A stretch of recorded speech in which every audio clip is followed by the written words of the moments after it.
I just said to Anshar, just do it. Don't hesitate.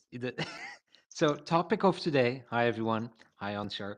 Um, we should cancel the system globally once a month. And you said, What system? What are we talking about? what is this? I don't know, but how cool would it be to cancel the system once a month? So meaning we turn off the internet, we we just cancel everything that's in the system. Not everything, not the hospital and these kind of things, but nobody goes to their job. There's no internet. There's no the phone doesn't work. Um, everything. So there's this. I had to think about during the lockdown on COVID, and everybody was at home. Systems worked. You could Netflix, but you couldn't go to the supermarket at one point in Europe. You couldn't go to school, you couldn't go to work, you couldn't do anything. Just sit at home or go into the park and exercise, and that's it. There was internet, but I'm kind of missing that. I think it was so nice. You could hear the birds, and you were close with your family, and everything stopped. So maybe a hard stop once a month on a day, whatever, the third Sunday of the month, and then nothing works. Wouldn't it be better to just get people to actually want to spend time with their family instead of forcing them to do it by downing their infrastructure? I mean, call me Well, crazy. yeah, but okay, then forget about the family. But how nice is it that when nothing works for a day, that your phone doesn't work, that you don't have email, that you can't look up things, so you just read a book, you just enjoy life. And I'm not against social media and internet. I love it. It's super cool that we're all connected that way. But there, I saw this organization somewhere, and it's the Global Sick Day Organization or something like that. They're on Discord, and they're trying to organize a global sick day that everybody calls in sick that day globally, as a statement, as a you know let's not do this for a day. I mean, if everyone did that at once, everything would collapse. Do you think everything will collapse? Plus, you can have a sick day anytime you want. You just call in and tell them you're having a severe intestinal distress, and they won't ask you any more questions. So you disagree with me? I I just wonder about all of the because you're talking about critical systems staying up, but what is critical? Hmm. I think we had that whole conversation during COVID of what is essential, what is an essential worker, you know, um, and do you phase it? Do you go off of people's Dunbar number? Like what, how do you implement something like that? I think time off, there's 9 types of rest. Um, I think that's important, and I think it increases people's productivity. So, I'm not against it. It's just a question of how you want to implement it. I think cancel the system is a bit too reductive. How can it work? How can it be something that you think, oh, that's nice? And sure, take a day off and rest. And but that's not what I'm talking about. But some people work 5 days a week, and they rest in the weekend, and they go sporting, and they hang out with their friends, and they rest, right? But the I don't know how to explain this. It's your idea. You got to if you want me to Well, answer it. well, it's coming from, when people ask me what what is something you would love to achieve. Bless you. And I would love to be able to pause the system in, and I'm not against the system, but imagine this: you're in a company, you're in at school, something goes wrong, and many times people would say, yeah, but this is how it works. I cannot do anything for you, although I can see this is not working for you and therefore not for us, but hey, what can I do? And if you then pause the system and forget about all these things how they normally go, then you can solve something, and you can just be human in a way, and then reactivate the system when when it works. Like at school, I remember when my oldest son went to the international school, and we just moved countries, and it was a lot for him. And he would come into the classroom, and all these strange kids, and he had to sit in a circle in the morning where they had to talk to each other, and he didn't want to do that. He just wanted to make a drawing, not in the group but on the side, and he wants me to stay with him for 5 minutes and then leave. He had his own ideas in how to do that. And thank God his teacher was very, very flexible. And said, yeah, fine, if that works for you, then it works for me. It's okay.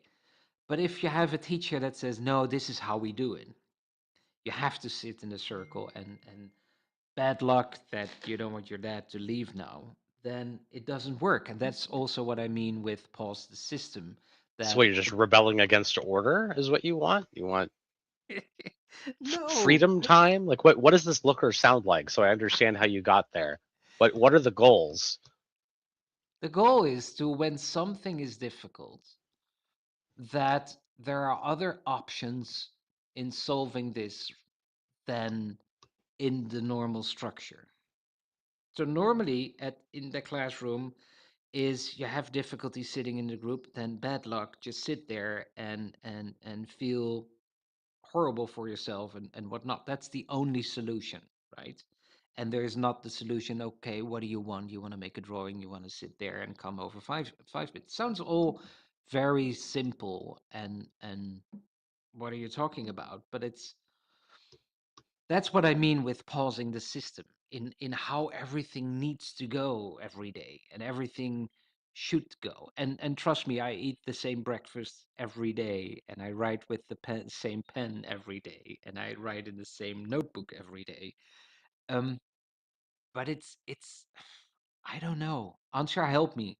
You're the It's brains. it sounds like you're trying to give people permission to be non-linear, but you're trying to do it in a linear way. Maybe that's it. Maybe it's a non-linear day in the month, and it all doesn't matter. I mean, all the rules are made up and the points don't matter anyway. I mean, that's the whole premise of absurdity, right? Absurd nihilism. Albert Camus, right? Or all Hmm. Sisyphus pushing the boulder up the wall. Um, I just don't know if you make it structured like that, if people are actually going to do the nonlinear thing that you want them to do. No, this is the thing. I don't want them to do anything. There's nothing, just nothing. There is nothing to do. A lot of There's people no can't even TV. handle the quiet of their own company for 10 Yeah, minutes. that's difficult, right? Yeah. So what do you do to those people? Because you're So if you punishing them. cancel everything, there's no TV, there's no Netflix, there's no internet, there's no phone, there's no job, there's nothing for a day. Yeah, will freak out a lot of people, right? They're going to make them embrace their existential angst. So I would think so, yeah. If the only Yeah. thing that's keeping them sane is being able to focus on something, then you may have a lot of mental health issues on that day. Doesn't that bring something positive to the global mental health condition of humanity? It's only 24 hours. My goodness. Calling out the problem by letting everyone collapse by not being distracted. It's only 24 hours, Anshar. I'm sure for the people who rely on that to not go nuts, that will be a very long 24 hours. Yeah, you think so? So from the 24 hours, you sleep 10, 8, and maybe it's a day to catch up You some guys are sleep. And sleeping 8 hours? That's crazy. how many hours do you sleep? 3.5, 4.5. 3.5? Yeah, I need to eat. I need to sleep Ever eight since I was hours. 12. Really? Yeah. Can you imagine how much more life you have than me? I sleep 8 hours. You sleep 3 hours. I'll usually go to bed at like 6 in the morning and wake up like 9:30. Really? Yeah, 9:30, 10, What is your favorite part of the day? Is that like when 3 everyone's a.m.? asleep. Yeah. It's nice the quietness, right?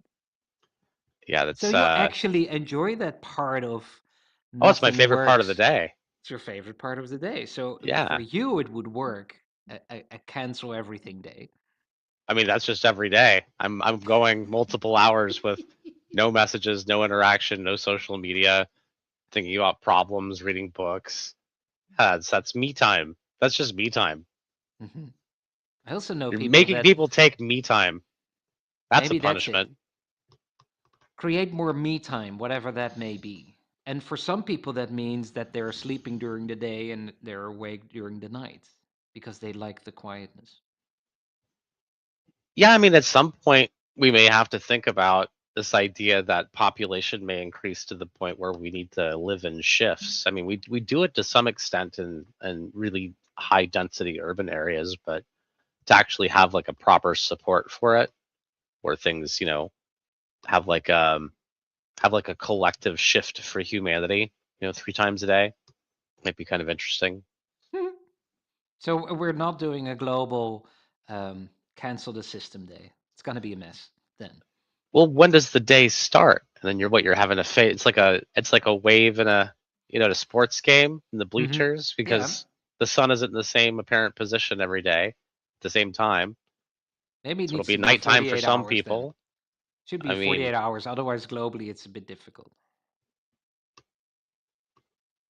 maybe it needs to be something arbitrary, like sunrise to high noon or something. Can you imagine if the whole world takes a pause? I don't have to imagine it. I remember when everyone was freaked out about Y2K, year 2000, Oh, yeah. Do you 1999. remember that? Yeah. I was in Los Angeles, and everyone was so afraid that the whole system was going to collapse. Yeah. And I was just walking out in the middle of the street at 11 at night, and no one was on the road. It was like they had the whole place closed off for a movie set. It's like walking in a desolate wasteland with no people. I was in New York at New Year's Eve in Y2K. Yeah. That was interesting. Nothing happened, Answer. It was a bit of a disappointment, I thought. I don't know if it was a disappointment. It was nice and quiet. I liked it. What about okay, let's make it easier then. Let's stop the internet for a day. Okay.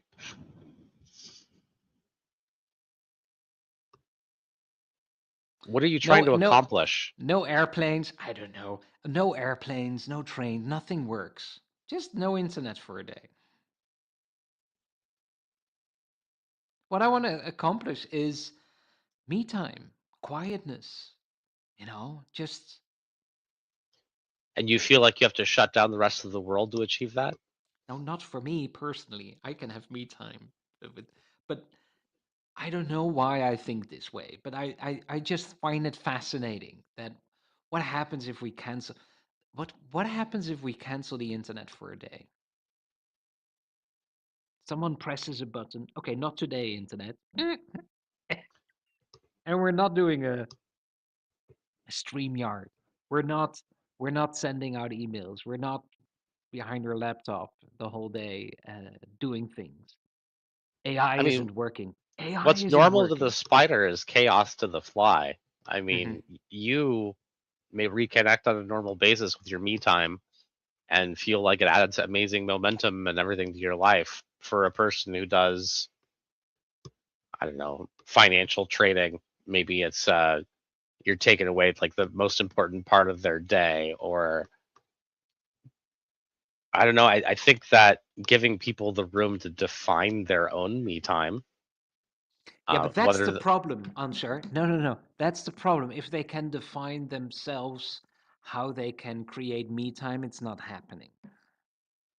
so you don't trust people enough to give them their own agency, is what you're saying. No, look around you. No, of course Okay. not. So you want freedom from people telling you what to do by By telling people telling what to them. do. Interesting. Yeah, Interesting. it's a bit wrong, isn't it? I mean, Hey, if you want to take away the we're freedom not and agency actually. of every person on the planet and then systematize it, I mean, that could be a perspective, Perry. Yeah, yeah, that's a bit wrong, and we're not doing it. But I love the I love to think about things. Like what happens? What happens if we turn off the internet for a day? I mean, we get a big enough solar flare. We won't have a choice. Maybe we should just have a contingency plan as a society for that when that does happen. Yeah, because I was thinking about Trump, your president, Ansher, and we're not talking politics here, but he was saying, I'm giving Iran an ultimatum, and otherwise I will destroy the infrastructure for electricity. I was thinking, wow, if the electricity goes down for a whole country, that's a problem as well. Then that's even more than there is no internet. So we went from we should all take a siesta and have nonlinear time to Iran. That's how we jump topics now. Yeah, you like Oh, that, right? okay. So all right, again, we're talking about now you want to talk about a good demonstration of taking away people's agency, right? By We're just going to shutting down the make the electricity of a system country. collapse Yeah. on a schedule. Um,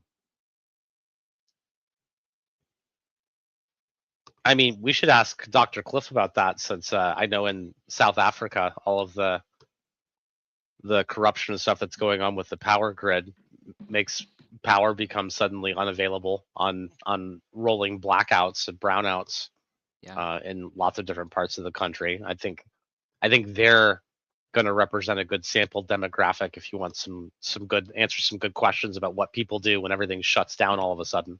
We should call Cliff. Yeah. It reminds me when I was living in Beijing that because in the city of Beijing there are like 20 million people, and if they all take the car, Beijing has a problem. Beijing has a problem anyway with pollution and too many cars. So they created a system with your license plate. So on Monday, you were allowed to go into the city if your license plate was between the numbers this and that, and on Tuesday between this and that. So wealthy Chinese people would have three different cars, so they could always drive into the city.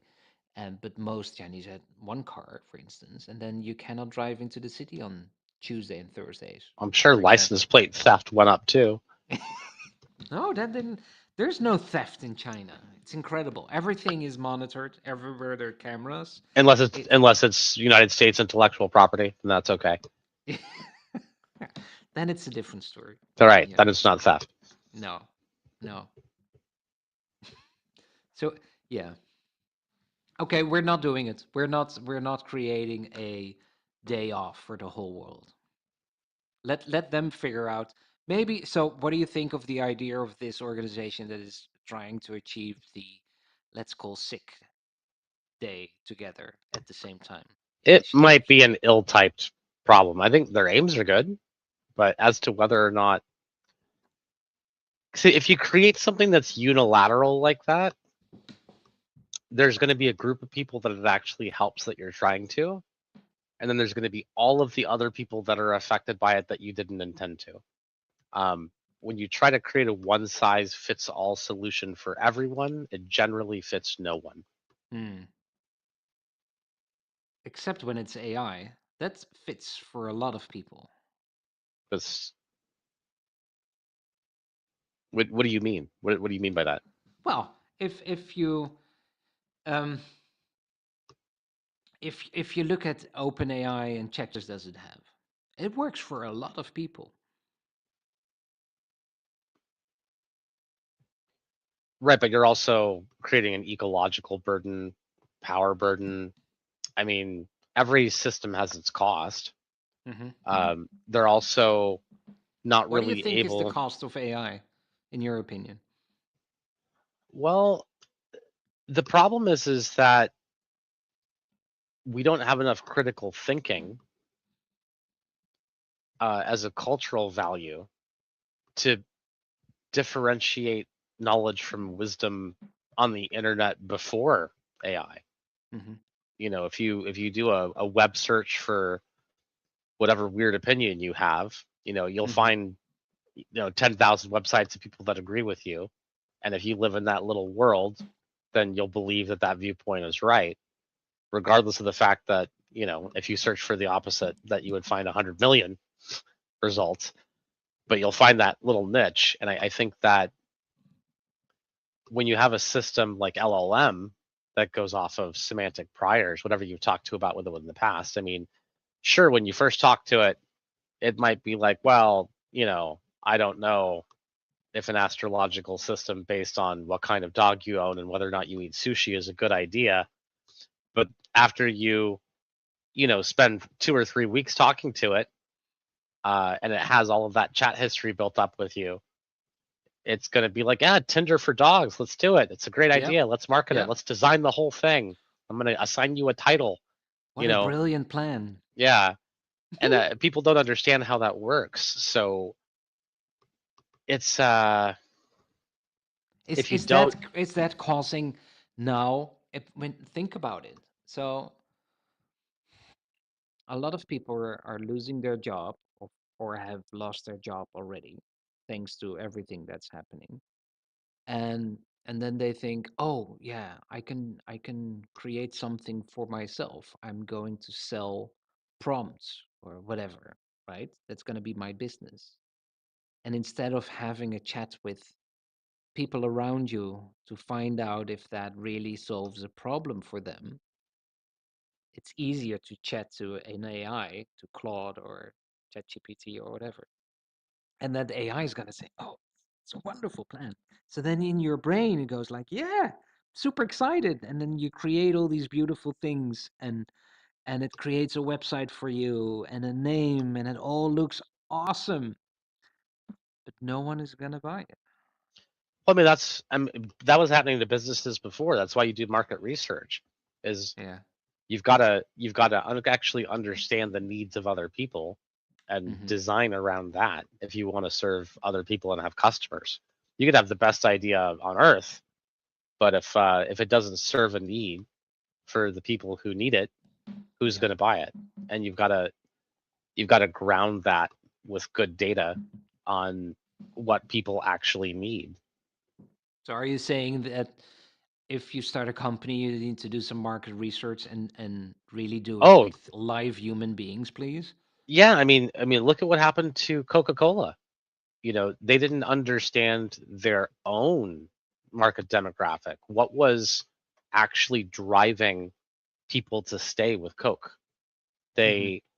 They didn't think about that first, Coke with grandpa, that feeling of continuity, cultural continuity, emotion. And so when Pepsi came onto the market and tried to drag them in with the taste test challenge, it's kind of like wrestling with a pig in the mud and you get dirty and the pig enjoys it by going down into that without realizing that that wasn't what was creating the valence. That was all good for Pepsi, not good for Coke. They're dragging them into a different battlefield. Hmm. And, Coke spent millions of dollars coming up with, new Coke, something that tasted better. And that wasn't what was actually causing people to purchase things with them. And by making Yeah. something that was changed, that's what happens when you don't do market research. Yeah. Um, you have to not just know the what, but you have to understand your customers' why. Hmm. And don't just ask AI, please. I know it's simple, it's easy, you get an answer immediately, but that's. It's not about what you ask, it's Hmm. about how you ask it and what it is that you're looking for in the answer. You can make AI actually do real research for you and get real results and actually, but you have to be able to critically think Hmm. about what to ask for and how. So would you use AI to do market research in a way, in to do research in papers, in um, whatever it's published? How would you use AI to do market research? uh I need you to do deep research, find me heterogeneous data on XYZ. It needs to be peer review validated. eliminate studies that were done on small scale with very, very small locality so that there's good actionable data. Look for long-term data trends, provide rationale and justify for every source. And when you're done generating those results, give me a list of reasons that any of this data may be specious or that I should not trust it, Yeah. or if there are any adversarial studies done on the same topics. That's how you do a quality research prompt, because what you've really got is like an enthusiastic high school assistant, and they're going to read really fast. So you're at the library, and you're at the card catalog. This is the old internet, and instead you're like, go read this book, and this book, and come back and tell me stuff. And you still have to pick the right books. That enthusiastic assistant is going to go and do exactly what you told them to do and come back. But that doesn't mean that, that's where the critical thinking comes in, is you have to think, well, how do I want to prompt this so that I actually get quality results? Because it's going to have two basic things that it's going to have to do. It's going to have to be useful, Mm-hmm. and it's going to try to save tokens. So you have to remember that all of your directions will fail if not planned around those two things. I mean, if you tell it you want to design Tinder for dogs, uh, it's going to want to stay useful. So it's going to be supportive of that idea unless you explicitly ask it, tell me if this is a bad idea. Do the research and tell me if this is actually good to be good in the market. And if it's not good in the market now, tell me what would need to exist in the market for it to be a good idea. But if you don't have good critical thinking skills and put that into your prompt, it's going to give you're going to have a yes man. Yep. And we don't want that, right? Well, if you build something based off of priors like that, where it's free associating ideas, and the way that LLM works, it's got confirmation bias basically built into its mechanism. So you have to use it and either leverage that for what you want, or understand and leverage that so that you can make sure you get what you actually need.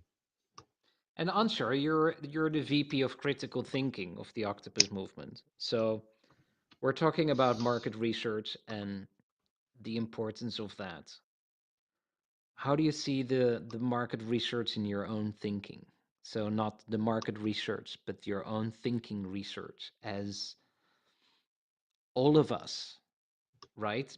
I wonder about that because our brain just goes and our thoughts are just there and it fires up and we're not critical on our own thinking. And apparently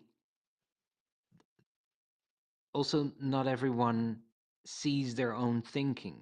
I'm I thought that everybody understands that what they think is that they understand that that's a thought, but that's apparently not the case. So how would you do market research in your own brain with AI? Well, I mean, the way that my brain works is I think of truth as either being micro state or macro state. So if I get into the corner of a swimming pool and it's next to the heating jet, I'm going to think in my micro truth that that entire swimming pool is warm because I got it on one corner of the pool and it's warm. So I'll look at the rest of the swimming pool and assume that the rest of the pool is warm, but that's my micro truth, my Mm-hmm. micro state truth. Mm-hmm. And I don't actually have any data for the macro state truth. So part of good epistemic hygiene is understanding how an individual observer in a system processes information. And if you don't have that built into, we do it in the scientific method for good experimental design. But if you don't have that baked into whatever you do, when you try to make sweeping statements about things, it's like looking outside of a train car window and you see a field and there's cattle and you see a brown cow. You could make the statement, there's one brown cow, or you could make the statement, there's at least one cow who's brown on one side, Mm-hmm. Yeah. because all the other cows could all be half brown but facing away, and you could just be seeing the brown side of the cow and the other side of the cow could be a different color. Yeah. So you've got to know the difference between your observer index ontology of microstate and macrostate. If you don't incorporate that into your critical thinking, you're going to make errors, and that's before you get into the other kinds of bias. So we could train the AI to do that to I your have. own. You have. Tell Yeah. us about that. I wrote two papers, a unified observer indexed ontology and another one on entropic pattern harmonization, which is just saying we're all part of one universal fabric. And when we look at ontic objects in the universe, what they really are is like clouds, probabilistic clouds that are collapsed into either individual points as observers or things that we're looking at as objects. And that's true even in a room. Um, you think you've got one chicken, you got another chicken. Well, which one is the base unit of measurement? And can you smell the chicken? That's because some of its molecules are in the air, right? It's a cloud. So understanding how fields work, right? When you think of the universe as a complete fabric, then you're actually unifying everything, and you've got little localized. It's kind of like dropping dye into a single part of a pool, and that part of the pool will turn a different color, and it's a disbursement there, but you're all part of that same fabric. So then that lets you map out where your point of observation is and what it is that you're looking at, and then being able to determine under which granularity. Now, this is the thing that a lot of people don't think about is that if, let's say, you're in school, if you try to come up with a shortcut for something that you're looking at on the board, the teacher will stop you and say, all right, but that doesn't work with this case, this case. So right now we're trying to learn this. What they don't tell you is that the thing that they're teaching you, it also has a point at which it fails and Hmm. at which it's not, because all of theoretical approaches to solving problems are reductive compared to an actual. I mean, even when you're trying to measure a real physical system, you have a certain number of significant figures for your measurement, and you can only be so accurate because that's the nature of ontic reality. So understanding that every approach is theoretical and is a way, as a shortcut for thinking, and that some shortcuts have more or less liabilities or more or less cases that they work or don't work. That's one of the very, very first things that you have to know about critical thinking. At what point is this not true? And are you also saying final thing? We have already passed the 30 minutes. It's because you asked me a question. What is the thought we could train ourselves to have when we have a thought? Is that the thought to think that whatever the thought is, the thought itself is never accurate? Well, how about this? Under what constraints am I right? Under what constraints am I wrong? And why do other people in the system think different things with the same confidence that I think this? You can ask yourself just that one question. You'll be a lot better at being able to uncover bias Yeah. or fallacy. Can you simplify this even more so it becomes one sentence everyone can use? So you have a thought and then you think, okay, this is my reality, this is my truth. Right. And what would have to change for me to change my mind about that? Mhm. And why have other people already changed their mind about that and disagree with me? I like that. That's a good one. What do I need to what do I need to get? What do I need to have to change my mind? Because if What you does it don't know what take to that change my is, mind? Yeah. it's not a thought. It's a belief. Yeah. What does it take to change my mind?